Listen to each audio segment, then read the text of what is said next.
Welcome back, organizing enthusiasts.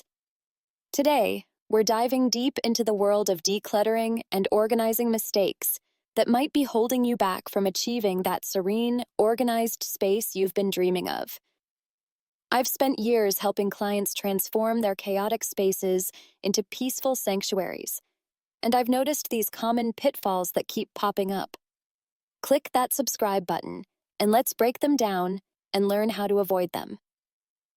First up, let's talk about one of the most fundamental mistakes people make: not having a clear vision of what they want their space to look like. Think about it. How can you reach a destination if you don't know where you're going? I recently worked with a friend who kept reorganizing her living room but was never satisfied with the results. When we sat down and created a vision board, combining images of spaces that resonated with her lifestyle and aesthetic preferences, everything changed. Your vision doesn't have to be Instagram perfect, but it should reflect how you want to live and feel in your space.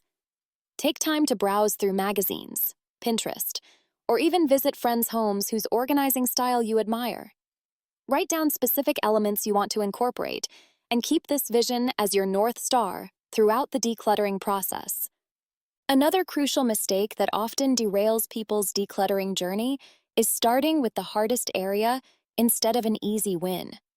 I've seen countless clients dive straight into tackling their deceased parents' belongings or 20 years' worth of memorabilia, only to become overwhelmed and give up entirely. Instead, begin with something simple like your sock drawer or the cabinet under your bathroom sink. These quick wins build momentum and confidence. One of my friends, Mike, was determined to start with his garage, a space that hadn't been organized in 15 years. After much persuasion, he agreed to begin with his office desk drawer instead. The satisfaction of completing this smaller task gave him the confidence boost he needed, and within 3 months, he had systematically worked his way up to successfully organizing the garage. The all-or-nothing approach is another common pitfall, trying to declutter everything at once. This is like trying to run a marathon without any training. I've witnessed people empty every closet in their house onto their beds, only to feel so overwhelmed that they end up shoving everything back in haphazardly when bedtime arrives.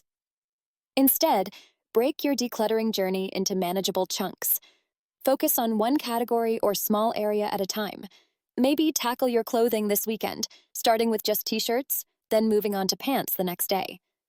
This approach might seem slower, but it's actually more efficient in the long run, because you're more likely to make thoughtful decisions and maintain your progress. Time management is crucial in decluttering, yet many people underestimate how long tasks will take. Not setting aside enough time for the task is a recipe for frustration. Recently, I worked with a couple who thought they could organize their entire kitchen in 2 hours. Reality check. A thorough kitchen organization typically takes 6 to 8 hours, especially if you're going through expired foods, dealing with duplicate items, and creating new systems. Always double the time you think you'll need, and make sure you have a clear block of uninterrupted time. This means arranging childcare if necessary, turning off your phone, and treating this as an important appointment with yourself. One of the most emotionally challenging aspects of decluttering is getting distracted by sentimental items. Picture this. You're sorting through your closet and stumble upon your college graduation dress. Suddenly, you're sitting on the floor, scrolling through old photos on your phone, and 2 hours have passed. Sentimental items deserve their own dedicated decluttering session when you're emotionally prepared to handle them. Create a sentimental box while working on regular decluttering, and set these items aside for later. This way, you maintain momentum with your current task while acknowledging that these meaningful items deserve their own time and attention. A major organizational flaw that leads to recurring clutter is not having designated places for items. Everything in your home needs a specific home, a dedicated spot where it lives. Think about it. How often have you bought duplicates of items because you couldn't find the original, or spent precious minutes searching for your keys, only to find them in a different place every time? One of my clients revolutionized her morning routine simply by creating a landing strip near her front door, a specific spot for keys, wallet, and mail. This one change saved her an estimated 45 minutes each week, previously spent searching for misplaced items. Here's a mistake that literally costs people money: buying storage solutions before decluttering. It's tempting to hit the container store and stock up on beautiful bins and boxes, but this is putting the cart before the horse.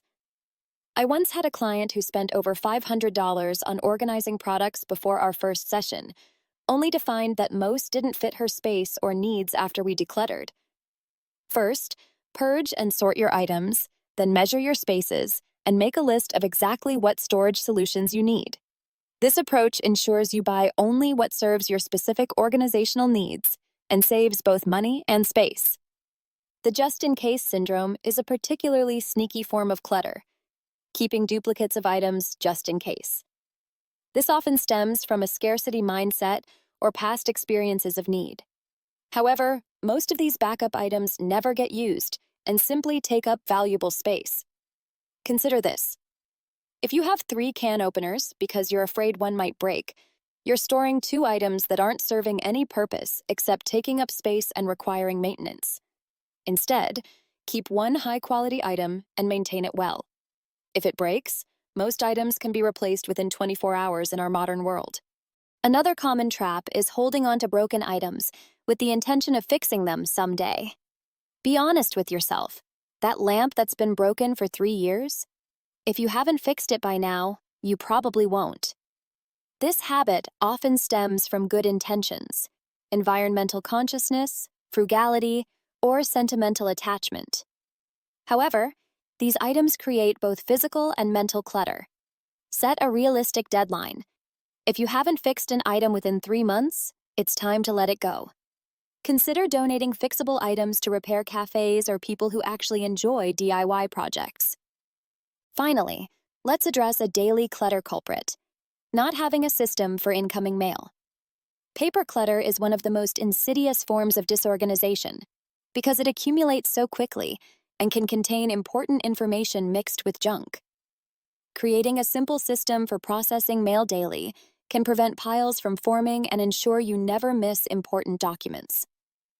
Establish a dedicated spot for incoming mail and sort it immediately into 3 categories: action required, file, and recycle. Handle bills and time-sensitive items right away, file important documents weekly, and recycle junk mail immediately. Remember, organizing is not about perfection. It's about creating systems that work for your lifestyle and maintaining them consistently.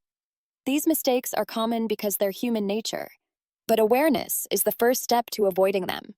Start implementing these solutions one at a time, and you'll be amazed at how much more manageable your space becomes. Before we wrap up, I want to emphasize that everyone's organizing journey is different. What works for one person might not work for another, and that's okay. The key is to find systems that align with your lifestyle and habits. Keep experimenting until you find what works for you, and don't be afraid to adjust your systems as your life changes. Stay tuned for next week's video, where we'll dive deep into creating personalized organizing systems that stick.